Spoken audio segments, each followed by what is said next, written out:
ายมือที่ว่าจะตกเนาะ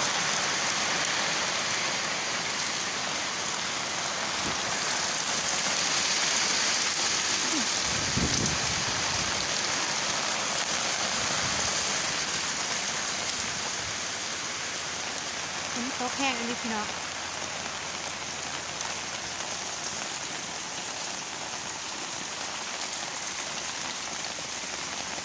เพราะว่าเป็นอาทิตย์แล้วเนาะฝนตกแต่ว่าสุดท้ายบ่ได้ตกนะพี่น้องเนาะ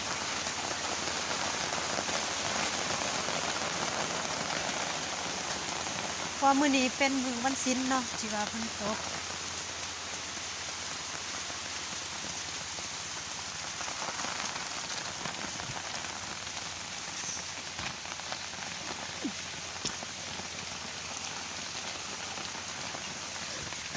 โอ้โหโอ้โหน่าจะมาเบิ่ง เบิ่งฟืนเนาะยานว่ามันเปียกเนี่ยเปียกอีหลีเนาะว่าเฮากลางแต่ปีกายแล้วก็เสือกมันขาดเด้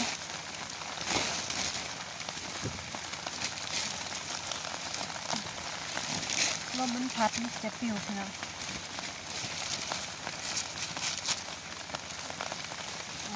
แบบนี้มันสั่นเนาะ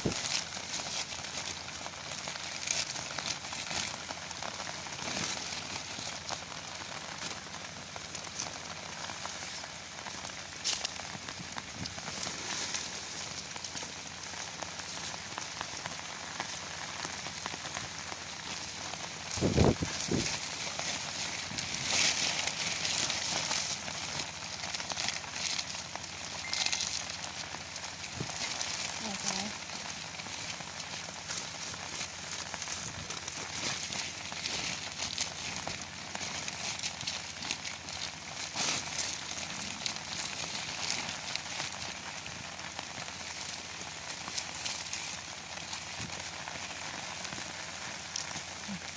เปียกมันเนาะพื้นนี่เพราะว่าเป็นพื้นปีกายที่ว่าโอ้ดังบ่เมิดไปสิซะว่ามันร้ายเนาะเฮาก็หาเก็บไว้เก็บไว้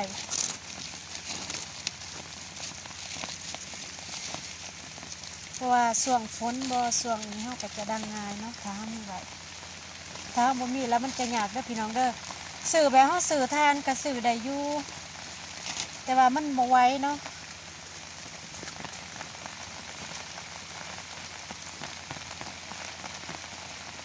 พอฟื้นนี่แม่นเฮาจะตัดกาแฟเฮาเนาะนี่ตัวปีนี้เฮาบ่ทันได้เอานี่หรือว่าเฮามาตัดเป็นแบบว่าเฮ็ดทานก็ได้พี่น้อง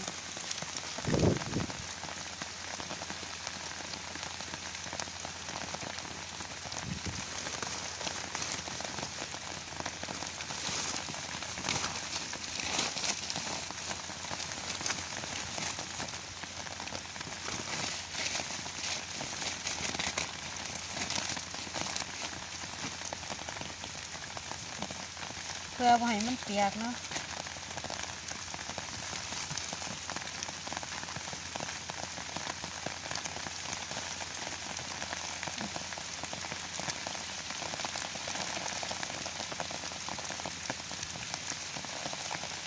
เป็นฟื้นพี่กาย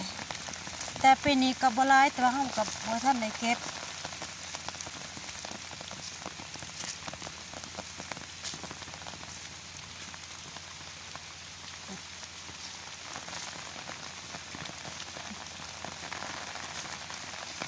เพราะว่าน่าสิเข้าเดือนแล้วเนาะบ่ได้ตกเนาะแต่ว่าอยากตกหลายมื้อแล้วแต่ว่าแบบลมมันคัดประมาณนี้เลยบ่ได้ตก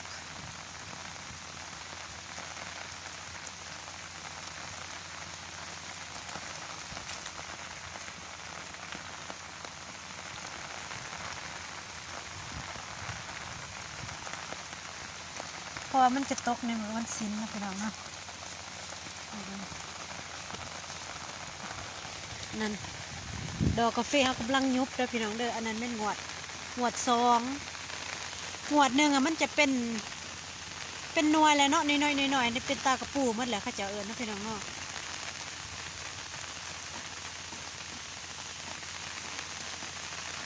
เป็นตากระปูเบิดถ้าว่ามันบ่จับแล้วมันก็สามารถดอกไม้อีกเทื่อหนึ่งถ้าเทื่อนี้บ่จับอีกมันจะดอกอีกเทื่อหนึ่ง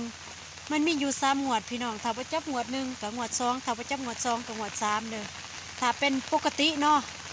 ถ้าว่าอากาศปกติอากาศมันดีหั่นน่ะคือสมัยก่อนๆแต่ว่าปีนี้มาเริ่มแบบคือเก่าแต่ว่า 2-3 ปีหลังให้แม่นดอกเทื่อเดียวแล้วเลยพี่น้องแล้วเฮาวันนี้ฝนฟ้าอากาศก็บ่ให้แต่ว่าปีนี้นี่ชื่อว่าดีเนาะนี่ประมาณ4-5เทื่อแล้วฝนตกงวดก่อนก็3 มื้อเลี่ยนนี่มื้อนี้ฮะก็ตกมื้อนี้คือว่าตกแห้งเติบนี่มันได้สิเบิ่งไกลๆนะพี่น้องนะนี่อันนี้งวดที่1นี่เป็นตากระปูหมดเลยพี่น้องนี่แต่ว่างวด2กำลังสิยุบอันนี้แม่นดอกกาแฟน้อยหรือว่าอาราบิก้าเนาะแต่ว่าเป็นพันธุ์ชีวาดังเดิมเด้อขอทีงามบ่แม่นพันธุ์ใหม่เนาะแต่ว่ามันมีหลายสายพันธุ์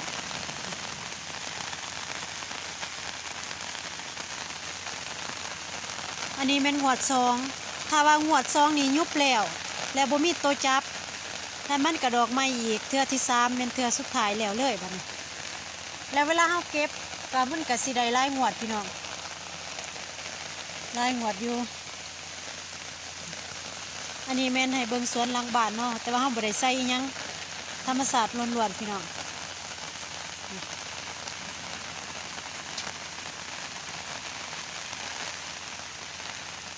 มันก็สิมีแต่ขี้ควายขี้งัวนี่แหละที่ว่าอยู่หลังบ้านเนาะ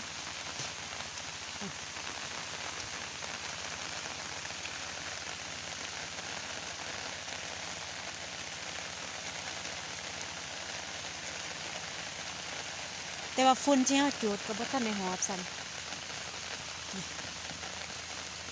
นี่สิเนาะปีนี้ฝนได้อีหลีพอปีหน้าเฮาก็สิมีโอกาสได้เก็บหลายกาแฟเพราะว่ามันตกถูกส่วงอีหลีเหรออ่าประมาณเดือน10น่าจะได้เก็บนะพี่น้องน้องงวดที่1นี่แต่ว่าบางปีกับฝนเฮาเก็บก็สิบ่ได้หลายแต่ว่าปีกายปีซื่นประมาณเดือน11เดือน12นี่เก็บกาแฟแต่ว่าบ่มีฝนเก็บง่ายแต่ว่าบ่มีหมาก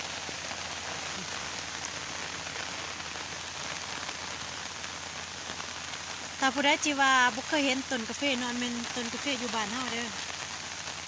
ตอนนี้เฮาก็บ่ได้ใส่ปุ๋ยบ่ได้ใส่หยังงามธรรมชาติอาราบิก้าเนาะพี่น้องเนาะ